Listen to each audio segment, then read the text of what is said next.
that weight or if it affects him negatively. Ladies Trial and for both gentlemen, these this guys. is our main event of the evening, brought to you by Chuck's Boots.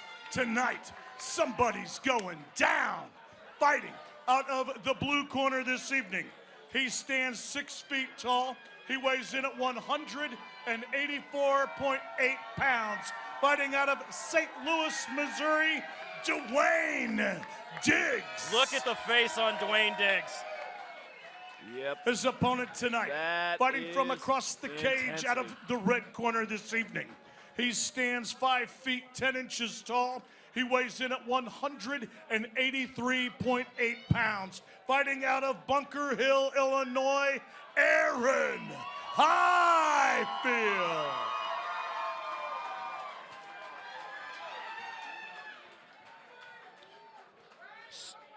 Something to note in this fight too, Jeremy. Everyone wants to talk about Dewayne Diggs' grappling. He's a very strong grappler. I know I said that. Aaron Highfill is an extremely physically strong guy who's not easy to take down, who's taken guys down in fights and beat them up. Here we go with our main event of the evening. And Highfill takes the center of the cage. A lot of head movement coming out of Highfill. Yeah, Highfill's going to look to box him a little bit. The one thing Highfill does have is tremendous power in his hands. Hits like a pro boxer. Whenever he hits you on the head, the shoulders, everywhere he touches you, it's hard. This is something new for Diggs. He hasn't seen a heavy-handed striker yet. Yeah, not one that's really engaged him.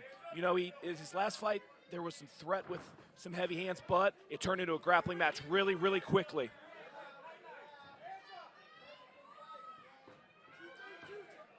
So far, though, as the fight goes on, it has to give Diggs more confidence to be in there with a veteran like Aaron Highfill. Oh, absolutely. Oh, this is not where Highfill wants to be. Nope. Big takedown from Diggs. That's what we're talking about as far as the size and strength. Highfill just got ragged out a little bit and now going to be fighting for his life to get out of this rear naked attempt. Highfill working to fight the hands here. This is not where he wants to be against the Brazilian Jiu-Jitsu blue belt in Dewayne Diggs. No, and Highfill does train with a lot of high-level jiu-jitsu practitioners, but still in a fight with gloves on, this isn't where you want to be fighting to try and just survive. Highfill working very hard here to fight those hands. Yeah, doing a great job fighting the hands, peeling off at the elbow. But that body triangle is what's going to possess the biggest threat right now. He needs to find a way to peel that body triangle off, or else he's going to keep getting reattacked, reattacked, reattacked.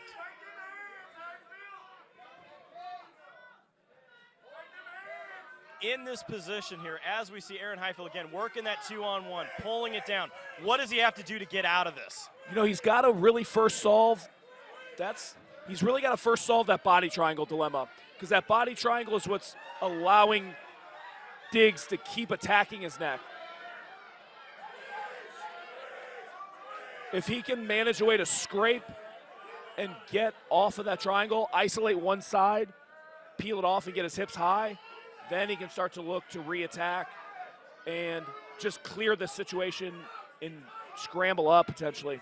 But right now he's just iced. Halfway through round one. This is not where Aaron Highfill wanted this fight to take place. And you know what? Really good crafty motion on Dewayne Diggs, because what he did is he capitalized off kind of, I don't want to call it a lazy hook, but just an off-speed hook of Highfill, ducked underneath and took his back, and from there really, really made the most of it with the takedown and now all over him. Now, Highfill really needs to do something here to try to work the bottom ankle here of that body triangle to try to get that to loosen up. Correct. So what he needs to do now is he's got him on his side. He needs to take his knee and really kick that ankle out to get space. You don't necessarily want to reach down and peel it out with your hand, because guys can attack your neck there rather. But if he can manage to somehow see that his instep is on his calf, if he can get that instep slipped out, he'll be in a much better position. Right there, that's where he big needs scramble to be. from Highfill to get back to his feet. Highfill loading down, trying to get the double leg. And that's what I said. Highfill's got takedowns in his arsenal when he needs them too. He's taken a lot of guys down and beat them up. Now, we have seen Dewayne Diggs on his back before. Yes, we have. If he can stay calm, cool. But has he had somebody as heavy-handed as Aaron Highfill in this position as we are down to 1 minute remaining in round one? Yeah, that's the question. I mean, Highfield's got some real heavy hands.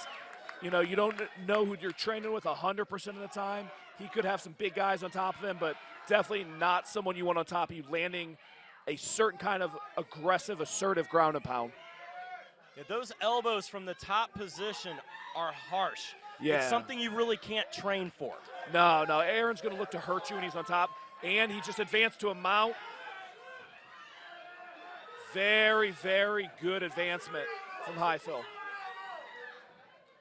And we've got a reverse position now. Now Highfill has Diggs back. Now, Highfill looking for the rear naked choke. He taps out the Brazilian Jiu-Jitsu blue belt. What a statement by Aaron Highfill has handed Dewayne Diggs his first loss. Ladies and gentlemen, this bout has ended 4 minutes and 41 seconds of round number one due to rear naked choke. Your winner, Aaron